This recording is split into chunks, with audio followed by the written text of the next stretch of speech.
15ویں صدی کے آخر میں پنجاب کے شمالی علاقہ ننکانہ صاحب میں بابا گرو نانک نے سکھ مذہب کی بنیاد رکھی۔ بابا گرو نانک کون تھے؟ کیا مسلمان تھے؟ ان کا انتقال کیسے ہوا؟ ان کے عقائد کیا تھے؟ ان کے انتقال کے بعد ان کی میت کیسے غائب ہو گئی تھی؟ گرو گردانت کسے کہتے ہیں؟ آج ہم آپ کو سکھ ازم کے بارے میں بتلائیں گے۔ ویڈیو میں آگے بڑھنے سے پہلے اگر آپ ہمارے چینل پر نئے ہیں تو ہمارے چینل جانیے ود یاسین کو سبسکرائب کریں، جہاں آپ کو بالخصوص اسلامک ہسٹری اور بالعلوم دنیا بھر کی معلومات پر مبنی ویڈیو ملتی رہیں گی۔ ناظرین، 15ویں صدی میں پنجاب میں پیدا ہونے والا یہ سکھ مذہب خدا کی وحدانیت کا قائل ہے اور گرو نانک کی تعلیمات پر عمل کرتا ہے، جو کہ کتاب کی شکل میں ان کے پاس موجود ہے۔ اسے گرونتھ صاحب کہا جاتا ہے۔ وہ ہندو مت کے کئی خداؤں کے تصور کی نفی اور خدا کی وحدانیت کے نظریے کو کئی پہلوؤں سے بیان کرتا ہے۔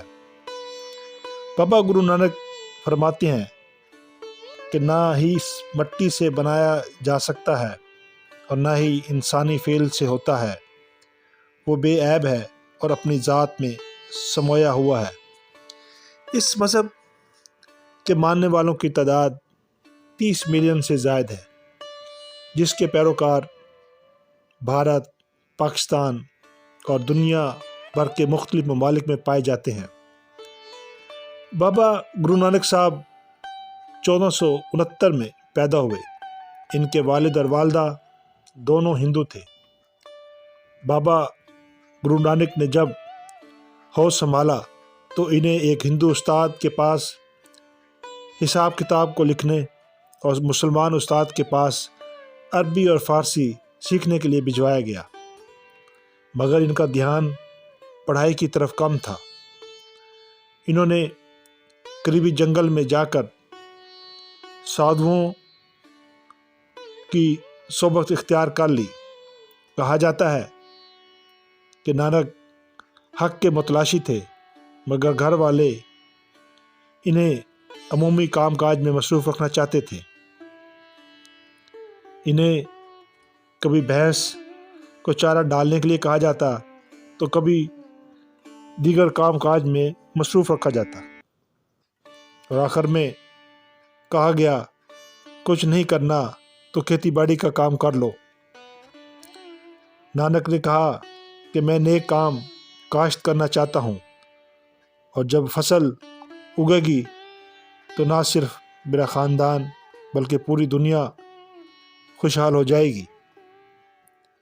ان کے گھر والے جب مطمئن نہ ہوئے تو انہوں نے بابا گرو نانک کی شادی کر دی تاکہ وہ دنیا داری کی طرف مائل ہو جائیں، اور جب گھر والوں نے دیکھا کہ ان کا جی کہیں نہیں لگ رہا تو انہوں نے سلطان پور کے نواب دولت خاں کے ہاں ملازم رکھوا دیا، جہاں وہ رسد کا حساب کتاب کرتے تھے۔ تو جب رسد کا حساب کرتے اور 13 کی گنتی تک پہنچتے تو 13 میں 13 کا نعرہ لگاتے دم بخود ہو جاتے۔ اس دوران نانک راشن غریبوں میں کھول کر بانٹ دیتے تھے، اور جب نواب صاحب سے اس کی شکایت کی گئی کہ نانک آپ کا غلہ اور مال لٹا رہا ہے، جب گودام کا حساب دوبارہ چیک کیا گیا تو مال پورا پایا۔ ناظرین، کہا جاتا ہے کہ ایک دن نانک ندی میں نہانے کے لیے گئے اور 3 دن تک ندی سے باہر نہ آئے۔ کہا جاتا ہے کہ یہاں نانک کو خدا کا وصال ہوتا ہے اور انہیں ایک پیالہ عنایت کیا جاتا ہے، اور کہا گیا کہ خود بھی پیو اور لوگوں کو بھی پلاؤ، جس کے ذریعے لوگوں کا شعور بیدار ہو جائے گا۔ جب وہ ندی سے نکلے تو ان کی زبان پر ایک نعرہ تھا کہ نہ کوئی ہندو نہ کوئی مسلمان۔ ان کی اس بات سے شہر میں ایک ہنگامہ کھڑا ہو گیا۔ یہ کون ہے جو مسلمانوں کی حکومت میں اور ہندوؤں کے شہر میں ان کی توہین کر رہا ہے؟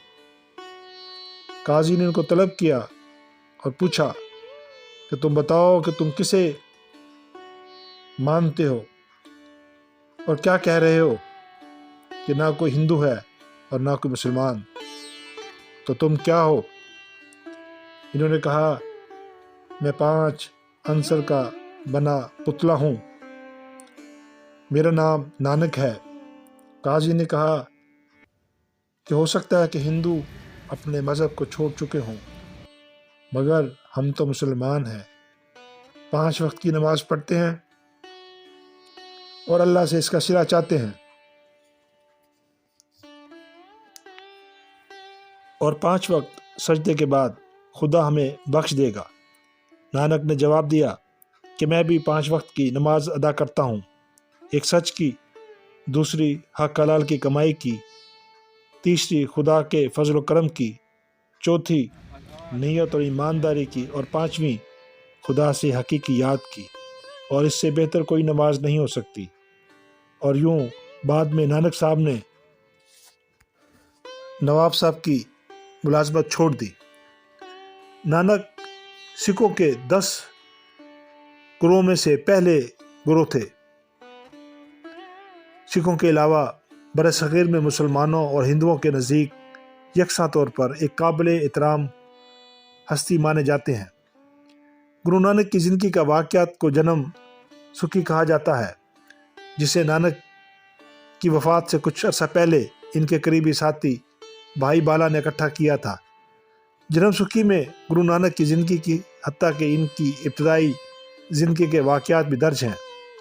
اسی میں درج ہے کہ ان کی پیدائش کے بعد زیچے کے لیے ایک جتوشی کو بلایا گیا۔ جتوشی جب پہنچا تو اس نے بچے کو دیکھنے کا اصرار کیا۔ جب اس کی نظر اس نوزائیدہ بچے پر پڑی تو وہ دونوں ہاتھ جوڑ کر کھڑا ہو گیا، کیونکہ وہ جان چکا تھا کہ یہ نوزائیدہ بچہ ایک بہت بڑا مقام حاصل کرے گا۔ جتوشی کی بات سچ ثابت ہوئی اور آج ان کا شمار برصغیر کی مقبول ترین ہستیوں میں ہوتا ہے۔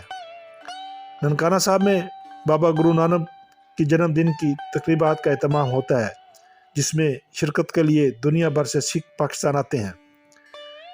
گرو نانک کے جنم استان کے علاوہ سکھوں کا ایک مشہور گردوارہ حسن ابدال ضلع اٹک کے مقام پر بھی ہے، جہاں ایک پتھر پر گرو نانک کا پنجہ لگا ہوا ہے۔ یہ پتھر قبضے کے اندر ایک مکان میں محفوظ ہے۔ اسے 1823 میں سردار ہری سنگھ نے تعمیر کروایا تھا۔ سکھ رہنماؤں کا کہنا ہے کہ مذہب سے لگاؤ رکھنے والے ہر سکھ صبح اٹھ کر سب سے پہلے یہ دعا کرتا ہے کہ اسے بابا گرو نانک کے جنم استھال کی زیارت نصیب ہو۔